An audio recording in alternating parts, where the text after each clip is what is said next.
Saya tidak tahu, semua tutup kamera, apakah sedang tidur, sedang jalan-jalan atau bagaimana, saya tidak tahu ya. Tapi saya berharap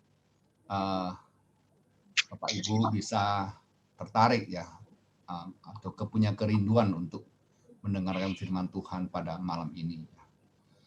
Malam ini saya diminta ya untuk menyampaikan firman Tuhan dengan tema mengasihi dan menginjili. Mungkin bisa share screen ya Pak Widodo, silakan.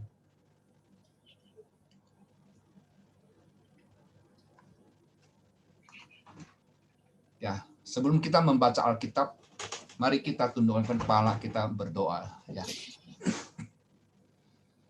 Bapak dalam surga, kami mengucap syukur untuk malam ini.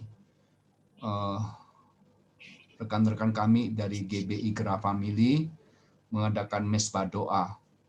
Biarlah melalui doa dan juga melalui pengisian firman Tuhan, rohani kami boleh dibangun, dan kami juga boleh melihat karya Tuhan yang luar biasa melalui hidup kami.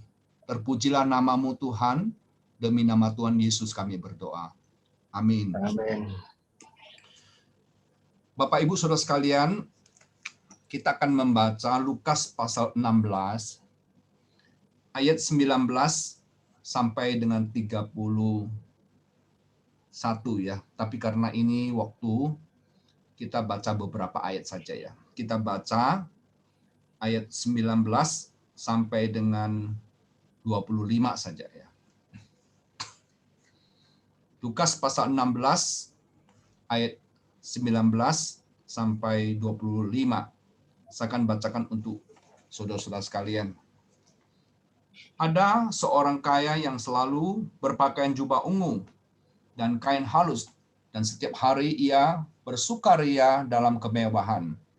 Dan ada seorang pengemis bernama Lazarus, badannya penuh dengan borok, berbaring dekat pintu rumah orang kaya itu, dan ingin menghilangkan laparnya dengan apa yang jatuh dari meja orang kaya itu. Malahan anjing-anjing datang dan menjilat boroknya. Kemudian matilah orang miskin itu, lalu dibawa oleh malaikat-malaikat ke pangkuan Abraham. Orang kaya itu juga mati lalu dikubur. Dan sementara ia menderita sengsara di alam maut, ia memandang ke atas, dan dari jauh dilihatnya Abraham dan Lazarus duduk di pangkuannya. Lalu ia berseru, katanya, "Bapa Abraham, kasihanilah aku, suluhlah Lazarus supaya ia mencelupkan ujung jarinya ke dalam air dan menyejukkan lidahku, sebab aku sangat kesakitan dalam nyala api ini." Tetapi Abraham berkata, "Anak, ingatlah bahwa engkau telah menerima segala yang baik sewaktu hidupmu, sedangkan Lazarus segala yang buruk. Sekarang ia mendapat hiburan dan engkau sangat menderita." Sampai di sini pembacaan firman Tuhan.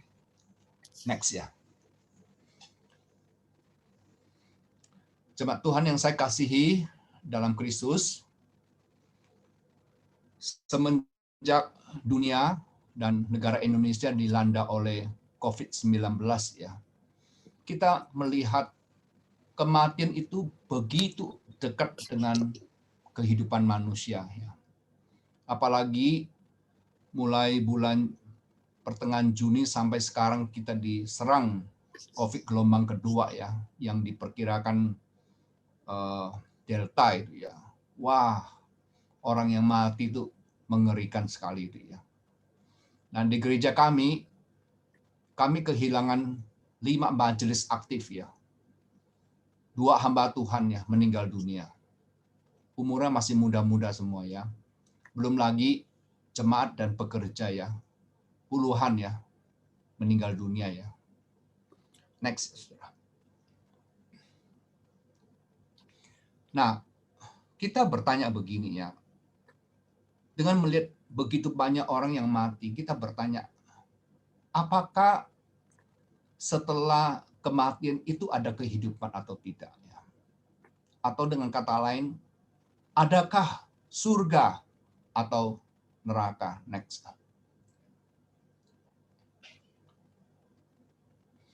Nah, ada seorang yang sangat pandai ya, seorang ilmuwan dan ahli matematika yang IQ-nya itu dikatakan 168 dia. Stephen Hawking dia. Dia mengatakan begini, pada dasarnya surga dan kehidupan setelah kematian adalah karangan bohong ya dari orang-orang yang sebenarnya takut mati.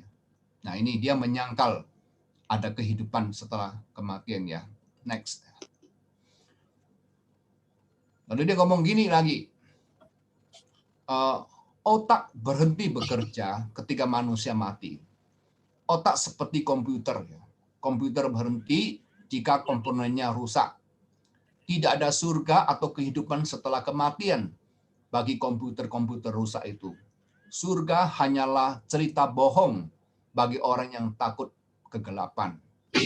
Nah, ini perkataan Stephen Hawking ini. Nah, jemaat Tuhan, ya, Stephen Hawking ini mati pada 14 Maret 2018 ya.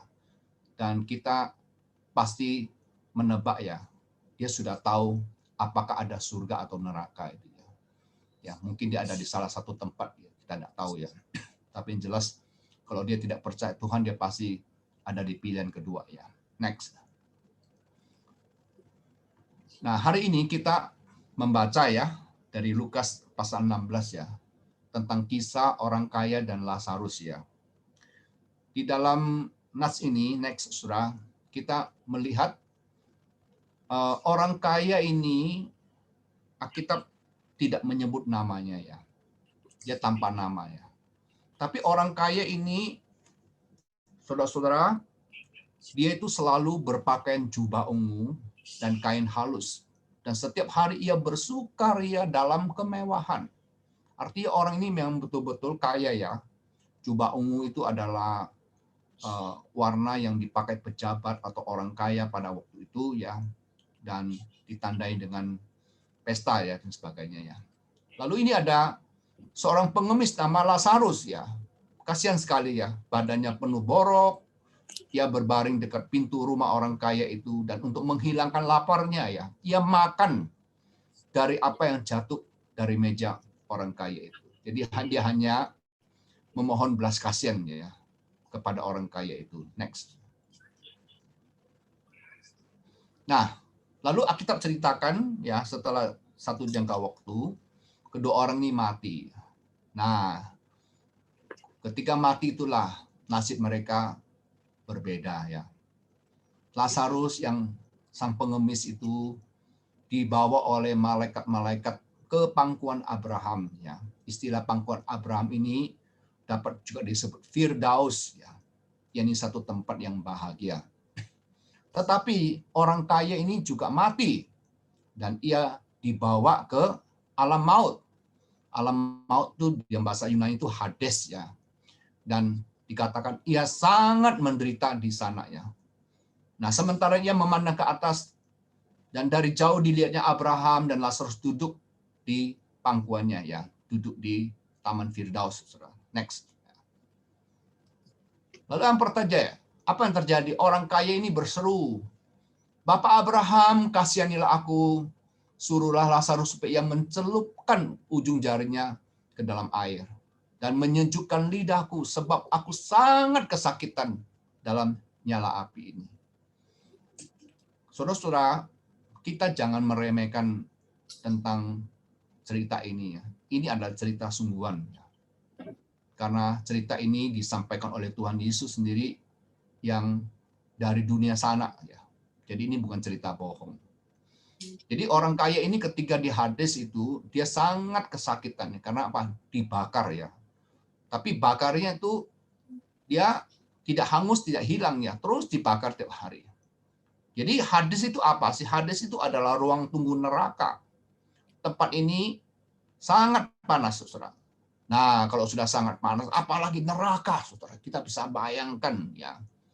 Di dalam bahasa Yunani disebut Gehenna ya. Neraka itu Gehenna. Ini adalah Hades, ini Gehenna. Nah, ada penafsir mengatakan sebelum masuk neraka, orang-orang mati di luar Kristus akan menunggu di Hades. Ya. Jadi nanti waktu Yesus datang kedua kali, itu surga baru dibuka ya. Kita sekarang ada di Firdaus. Ya. Oke, next. Nah, sekarang kita pikirkan kenapa orang kaya itu masuk Hades dan Lazarus masuk Firdaus ya. Nah, yang menentukan itu ada dua hal. Yang pertama, karena pola hidup orang kaya itu ya. Orang kaya ini saudara dikatakan dia selalu berpakaian jubah ungu, kain halus, dan setiap hari ya, ia bersukaria dalam kemewahan. Perhatikan ungkapkan setiap hari. Itu berarti tiada hari tanpa pesta. Sebagai orang Yahudi ya, Sabat adalah hari perhentian. Sabat adalah pemberian Tuhan. Berarti sikap hidupnya sama sekali tidak menghormati Tuhan. So tahu ya, saya dulu pernah pergi ke Israel. Pas waktu itu kita sedang belanja di sebuah toko ya. Nah, ketika waktu sana hampir jam 6 ya. Terus pemilik toko bilang gini, saudara-saudara maaf ya, silakan keluar dari toko saya. Karena ini sebentar lagi Sabat, saya harus sembahyang. Ya, jadi Sabat mereka tidak buka toko, mereka tidak melakukan aktivitas. Tapi orang ini dikatakan setiap hari ya, tidak peduli Sabat atau apa, dia terus berpesta pora. Dan ketika ia tidak menuruti hukum Tuhan ya, berarti dia tidak menghormati Tuhan ya. Next ya. Nah, jadi ini pola hidup orang kaya ini satu, dia ini orang yang lawlessness ya. Lawlessness itu adalah orang yang tidak mau hidup dengan hukum Tuhan. Dia tidak mau taat sama hukum Tuhan, dia melawan hukum Tuhan. Nah, saudara-saudara, hari ini kalau kita orang Kristen ya, kalau kita menyebut diri kita Kristen tapi kita tidak pernah baca Alkitab, kita tidak pernah menuruti apa yang Alkitab katakannya, sebetulnya kita juga bisa disebut lawlessness ya. Kita tidak taat sama firman Tuhan ya. Lalu yang kedua, orang ini hedonis ya. Hedonis ini artinya kesenangan dan kenikmatan merupakan tujuan hidupnya. Jadi yang dia cari pesta itu apa? Kesenangan, kenikmatan. Nah, itu menjadi tujuan hidupnya. Dan memang ya, kalau kita lihat manusia masa kini sepanjang zaman, saudara, apa sih yang dicari manusia ya? Next, saudara. Next, saudara. Apa yang kita dicari manusia ya? Kalau saya boleh singkatkan tuh push. Ya. Push itu pertama yang dikejar manusia adalah pangkat ya. Yang kedua itu adalah uang. Yang ketiga itu seks, kenikmatan seks. Dan yang keempat itu adalah harga diri ya. Jadi ini 4 saudara yang selalu dicari manusia. Sampai ada pembunuhan, penipuan, dan sebagainya ya. Saudara, push ya, pangkat, uang, seks, dan harga diri itu yang selalu menjadi fokus hidup manusia sepanjang zaman. Nah, coba kita lihat contoh ya. Next. Contohnya kita melihat ini ada mantan Perdana Menteri yang disebut Najib Razak. Dia disebut manusia 400 miliar rupiah. Kenapa? Karena selama dia menjabat ya, saudara, dia korupsi, dia korupsi besar-besaran. Saudara. Apa yang dikorupsi? Coba kita lihat next. Saudara. Ya, dia korupsi ya. Dia simpan emas, simpan uang asing ya, dia taruh tempat yang aman dan sebagainya. Next ya. Lalu dia koleksi barang-barang mewah, jam itu ya, Lamborghini itu, saudara, satu seri gitu. Banyak sekali, saudara. Next. Saudara. Lalu istrinya koleksi semua tas yang paling bermerek, saudara ya. Itu semua ada di rumah dia ya. Katanya jumlah itu kira-kira ada 400-an ya. 400-an ya. Next ya. Tapi apa yang terjadi ketika dia diturunkan semua barangnya 400M itu lenyap seketika. Karena apa? Karena disita oleh negara. Saudara-saudara, waktu disita itu saudara boleh perhatikan ya. Perlu 2 hari ya untuk mengambil barang-barangnya. Karena saking banyaknya. Dan saya cuma bisa merasakannya. Nasib sama istri hanya bisa nangis. Karena semua jeripaya selama ini habis di dalam sekejap. Dan itulah hidup manusia, saudara. Berapapun banyaknya uang saudara, harta saudara, ketika saudara tutup mata ya, semua sudah bukan milik kita lagi. Next. Nah, lalu yang kedua, saudara, orang kaya ini selain pola hidupnya yang tidak kenal Tuhan, ya, berfokus pada kenikmatan, Tuhan tidak mengenalnya, ya. Ya, walaupun dia kaya, Tuhan tidak memanggil namanya. Tuhan hanya sebut dia ada seorang kaya. Sebaliknya si pengemis ini Tuhan memanggil namanya, yaitu apa? Lazarus. Nah, saudara, ini penting. Saudara mungkin dan saya, ya, kita rajin ke gereja, rajin ikut PA dan sebagainya. Tapi ikut-ikutan saja tidak cukup. Karena belum tentu Tuhan mengenal kamu. Yang penting itu adalah apakah Tuhan mengenalmu? Mengenalmu di sini artinya apa sih, saudara? Bagaimana caranya supaya saya bisa dikenal Tuhan? Ya, bagaimana caranya, saudara? Ya, next. Nah, saudara, ini penting sekali, ya. Dan setiap orang yang tidak ditemukan namanya tertulis di dalam kitab kehidupan, ia dilemparkan ke dalam lautan api itu. Jadi saat ini yang paling penting, saudara harus yakin bahwa nama saya ini sudah ada dalam kitab kehidupan.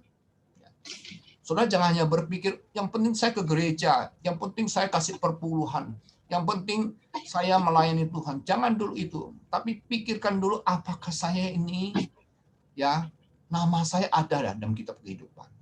Nah, pertanyaannya, bagaimana nama seorang itu bisa tertulis dalam kitab kehidupan? Next. Nah, kunci di sini, saudara. Orang itu betul-betul harus mengenal Kristus, know Christ, dan make him known.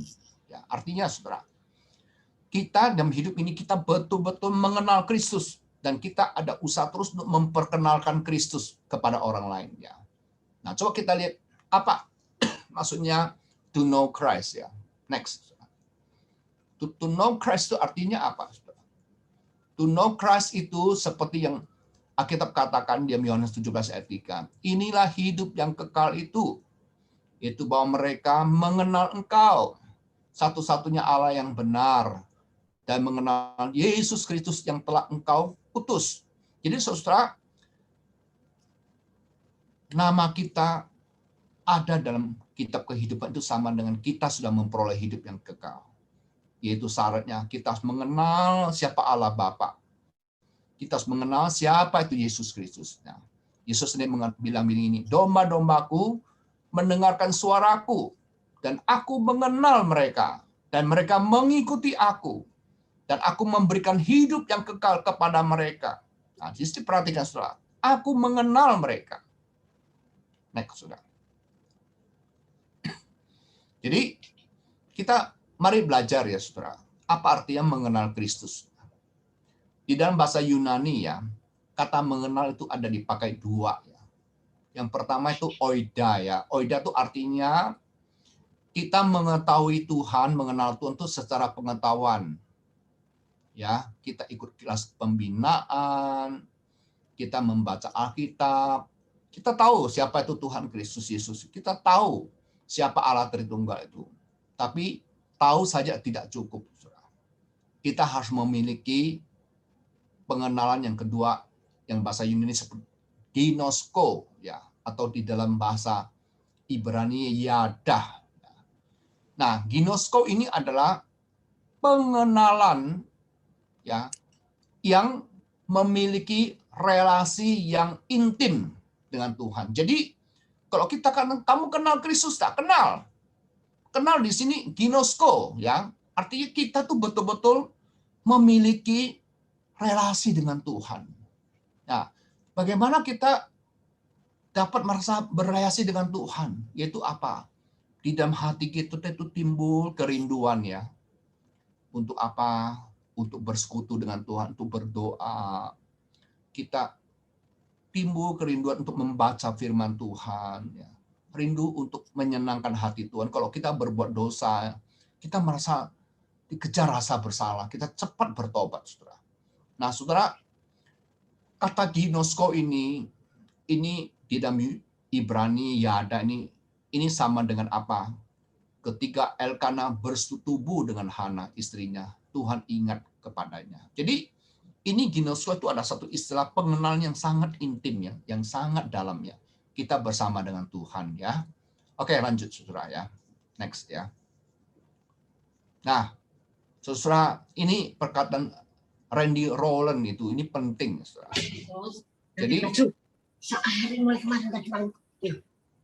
Jadi mengenal Kristus itu Randy Rowland mengatakan, mungkin Lucat Wijaya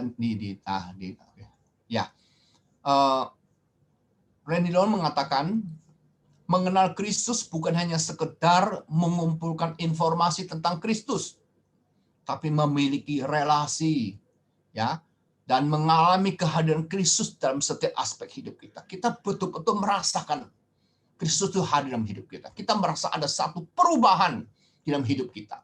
Nah, saudara, kalau kita sudah memiliki relasi, kita merasakan perubahan, itu berarti kita sudah mengenal Kristus dengan benar, saudara ya. Next, saudara ya. Nah, saudara-saudara, malam ini ya kita kan temanya kan mengasihi dan mengabarkan Injil ya. Mengapa kita mengabarkan Injil, saudara? Ya kita mengabarkan Injil itu supaya manusia boleh mengenal Allah. Supaya manusia bukan saja mendengarkan tentang Allah, tapi memiliki relasi ya. Jadi ginosko dengan Allah. Kenapa saudara mengabarkan Injil? Karena manusia harus mendengar Injil agar bisa diselamatkan. Ya, ini kalau kita baca dari Roma pasal 10 dikatakan, sebab barang siapa yang berseru kepada nama Tuhan akan diselamatkan. Tetapi bagaimana mereka dapat berseru kepadanya jika mereka tidak percaya kepadanya?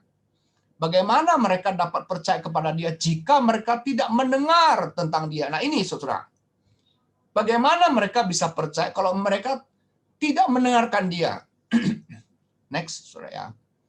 Lalu dikatakan, ya, bagaimana mereka mendengar tentang dia jika tidak ada yang memberitakannya? Jadi, iman itu timbul dari pendengaran. Pendengaran oleh firman Kristus.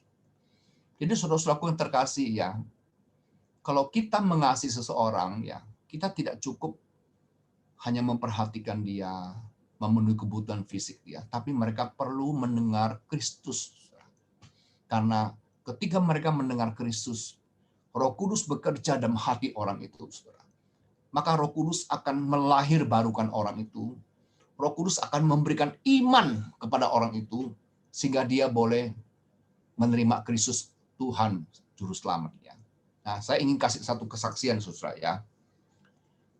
Nenek dari istri saya ya, saudara ya, Semu ya. Ini adalah seorang penganut agama ya. Saya tidak mau sebut penganut agama apa, tapi dia seorang penganut agama dari Tiongkok yang sangat-sangat setia, saudara ya. Nah, rumahnya itu ada di Kapasan Dalam ya. Itu 4 lantai dia, rumah yang paling besar itu. Nah, di lantai 4 itu khusus tempat sembayangan dia.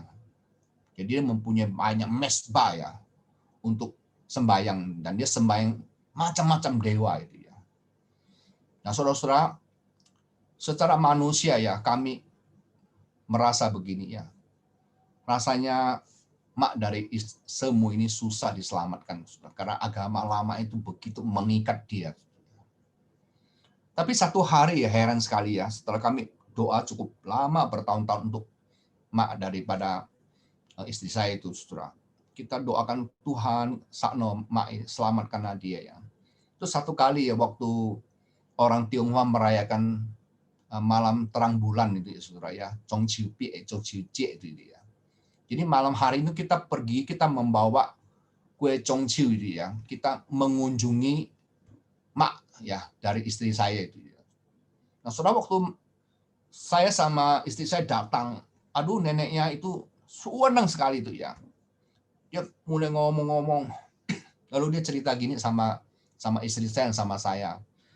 Karena dia ngomong dalam bahasa Hoksia ya, saya nggak bisa ngerti, istri saya menerjemahkan itu ya.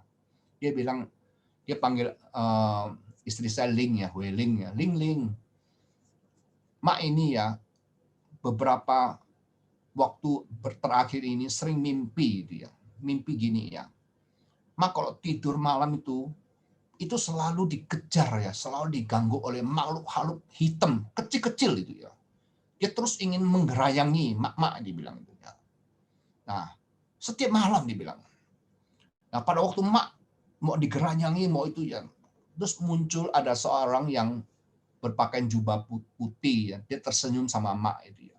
Lalu dia mengusir makhluk hitam itu ya. Terus makhluk hitam itu hilang. Nah, bermalam-malam mak mimpi yang sama itu ya. Terus dia tanya sama istri saya, Weling dibilang, itu yang hitam-hitam tuh siapa ya? Dan itu yang baju putih itu yang seperti gambar itu ya. Itu siapa itu ya? Nah, malam itu saya mengabarkan Injil sama dia ya. Istri saya yang terjemahkan dia. Saya bilang, Mak, Tuhan Yesus tuh sayang sama Mak. Tuhan Yesus tuh selamatkan Mak ya. Tuhan Yesus itu nolong Mak. Yang hitam itu adalah setan. Setan ini mau narik Mak masuk neraka ya. Tapi Tuhan Yesus tolong Mak itu ya. Nah, malam itu saya kabarkan Injil sama dia tentang Tuhan Yesus sayang dia. Lalu saya bilang sama dia gini, Mak, supaya Mak selamat, Mak harus terima Tuhan Yesus. Mak mau enggak terima Tuhan Yesus? Mau loh dia. Lalu saya ambil momen itu karena dia sudah tua ya, umur 90 lebih sudah. Mak, karena Mak sudah percaya Tuhan, mau enggak dibaptis? Mau, dia bilang. Nah, herannya begini ya. Setelah dia menerima Kristus, setelah diselamatkan, ya baptis. Dia tidak mau lagi sembahyang di lantai 4 itu. Dia bilang, aku enggak mau sembahyang lagi. Aku sekarang ya jadi orang Kristen. Sampai kemudian dia meninggal dunia ya. Kita pakai upacara Kristen, saudara. Dan saya sering ke rumah dia menguatkan imannya dan sebagainya. Nah, saudara lihat ya. Jadi ketika momen tiba ya, kita tidak boleh diam ya. Kita harus memberitakan Injil. Sekarang ini Tuhan banyak bekerja ya di kalangan orang-orang yang agama lain, saudara. Orang yang tidak mungkin diselamatkan, tapi Tuhan kasih dia mimpi, kasih penglihatan, saudara. Akhirnya dia bertobat. Nah, mereka butuh dengar Injil Yesus Kristus. Apa? Karena pemberitaan Injil itu orang manusia perlu dengar, karena dari dengar itu muncul iman gitu ya. Seperti Roma ya 10 ayat 17 mengatakannya. Next. Nah, saudara, kenapa kita memberitakan Injil ya? Karena itu jiwa manusia itu sangat berharga di mata Tuhan. Di dalam Yesaya ya 43:4, oleh karena engkau berharga di mataku dan mulia, aku ini mengasihi engkau ya. Saudara, demi menyelamatkan satu jiwa, Yesus izinkan setan-setan masuk ke dalam 2.000 ekor babi. Mereka masuk jurang dan mati semuanya. Artinya apa? Satu jiwa itu lebih mahal dari ribuan ekor babi. Tapi masa kini ya kita melihat pada masa COVID ini kita begitu sedih, saudara. Banyak orang yang kita kasihi ketika dia COVID masuk rumah sakit atau di rumah, saudara. Dia tidak bisa diizinkan untuk satu malam pun tidak bisa. Mati langsung harus dibawa ya, langsung dikubur. Kita sedih bukan mainnya. Tapi sesungguhnya, saudara, secara fisik memang harus begitu, tapi jiwanya itu sangat berharga di mata Tuhan. Jadi saudara ingat ya, jiwa papa mama saudara, jiwa teman-teman adik apa itu semua berharga di mata Tuhan. Mereka perlu dengar Injil. Saudara harus mengabarkannya kepada mereka. Next. Nah, tapi sayang saudara-saudara ya, kalau kita lihat hari ini ya, ada seorang apa namanya yang bernama Irawan ya, dia mengadakan satu survei di akhir 2017 ya. Dia survei terhadap 4.394 hamba Tuhan ya, dan 33 provinsi. Dia tanyakan hamba-hamba Tuhan ini yang mengembalakan jemaat ya. Jemaat saudara itu ya tumbuh itu dari mana ya? 45,7% mengatakan, oh ini dari gereja lain. Lalu 23,8% itu karena orang tua Kristen melahirkan anak, jadi anak ikut sekolah minggu, dididik nanti menjadi jemaat. Ya. Lalu 11,7% ya karena menikah dengan orang yang beragama lain, orang yang beragama lain itu mau menjadi Kristen gitu ya. Nah, lalu ada 6,7% konversi, jadi mereka bertobat dari agama lain masuk Kristen. Nah, lalu ada 2,2% saudara pindah dari tempat tinggal ya, mereka pindah ke gereja saudara. Nah, saudara perhatikan dari sekian pertumbuhan jemaat yang paling kecil saudara itu adalah penginjilan saudara, ya 1,7%. Padahal manusia perlu dengar Injil, tapi orang Kristen itu ya sedikit sekali mau memberitakan Injil, saudara ya. Sayang sekali, saudara ya. Nah, saudara, sebagai akhir dari khotbah saya malam ini ya, next, saudara ya.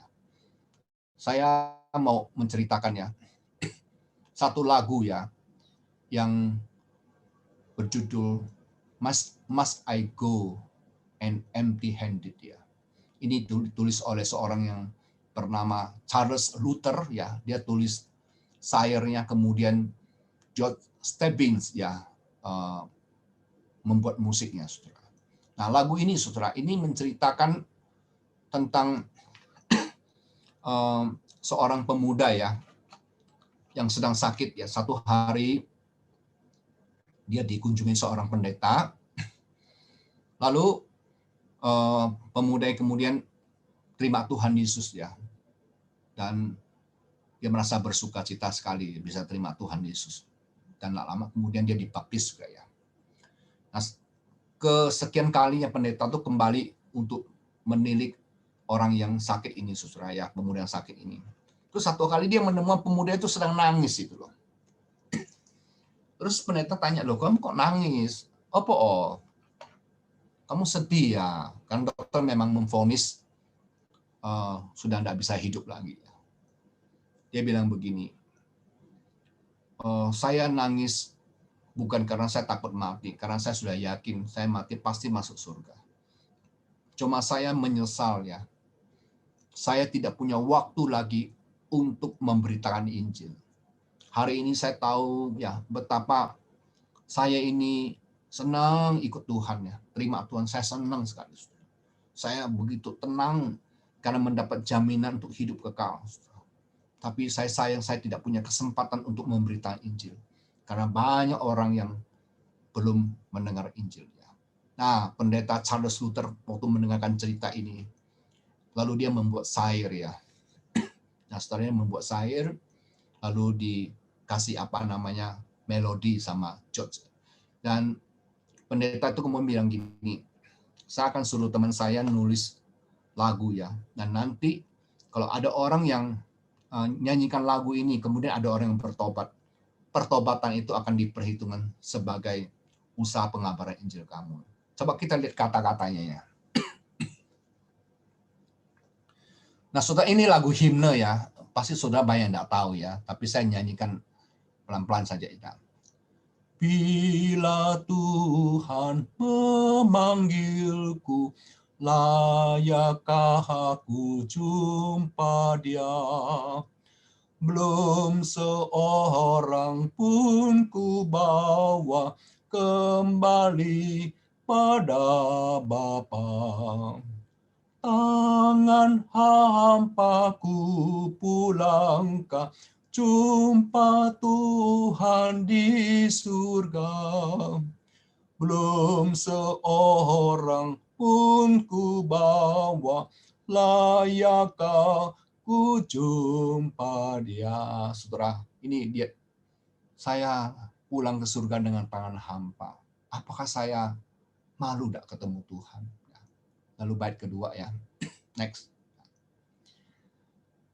Lalu setelah dia diinjili, dia senang ya. Kini pulang tak ku sesal, ku telah diselamatkannya. tapi hatiku sedihlah, kerjaku belum berbuah. Tangan hampaku pulangkah, jumpa Tuhan di surga. Belum seorang pun ku bawa, layakkah ku jumpa Dia. Ada lagi, next, ada lagi. Ya, ternyata sudah tidak ada ya. Nah, saudara-saudaraku yang terkasih ya, selama Tuhan kasih kita kesempatan ya, jangan lupa memberitakan Injil. Karena Injil itu adalah kebutuhan dasar setiap orang. Hanya orang yang dengar Injil yang bisa percaya Tuhan Yesus Kristus. Amin, saudara-saudara. Amin. Amin. Amin. Ya, di masa-masa COVID seperti sekarang ini lagi, di mana ketika kita kena COVID itu 50-50, saudara-saudara ya. Bisa hidup, bisa mati ya. Nah, bagaimana teman-teman, saudara-saudara yang kena COVID lalu akhirnya mati, tidak sempat dengarkan Injil. Sekaranglah saatnya saudara memberitakan Injil ya. Sekarang saat, jangan tunda lagi. Kalau saudara mengasihi, sekarang saatnya beritakan Yesus Kristus kepada mereka. Mari kita berdoa ya. Bapa dalam surga, terima kasih untuk kesempatan kami boleh mendengarkan firman Tuhan malam ini. Hamba-Mu di dalam hidup ini terus memberitakan Injil, terus menyampaikan kabar baik. Dan hamba-Mu tidak tahu sudah berapa orang yang merespon ya Tuhan. Tetapi tugas kami bukan tahu berapa banyak orang yang merespon. Tugas kami adalah memberitakan dan terus memberitakan ya Tuhan. Karena manusia butuh Injil, butuh dengar Tuhan Yesus. Karena hanya melalui pendengarlah kami akan diberi iman sama Tuhan. Terima kasih Tuhan, berkati jemaat GBI Gerah Family ini. Demi nama Tuhan Yesus kami berdoa. Amin.